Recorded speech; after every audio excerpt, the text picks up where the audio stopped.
Попри роботни Skupština Mala i Švetočnu čast na kotre i šitski buvši председателje Kulturno-prosvitnog društva Karpati, Zvonko Sabo, Janko Lenđer, Mihajlo Kuzma, Jaroslav Kombilj, Vladimir Papuga i Slavko Mikitišin dostali plaketi jak najviše pripoznanje društva.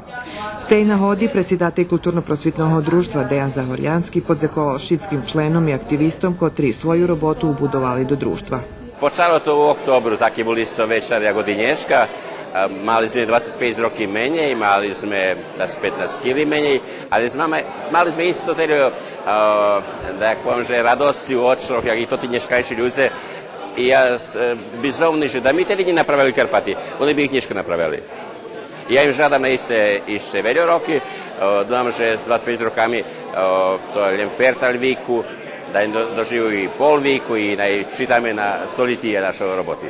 Na Švetočnosci bili prisutni členi, aktivisti, prijatelje, sponzore društva i parohove verbalskih rekokatolickih parohijoh, otec Aleksej Hudak i otec Igor Volk. Z prihodnjima špivankami jubilej zbohacil i hor društva, a potim organizovana večera i druženje.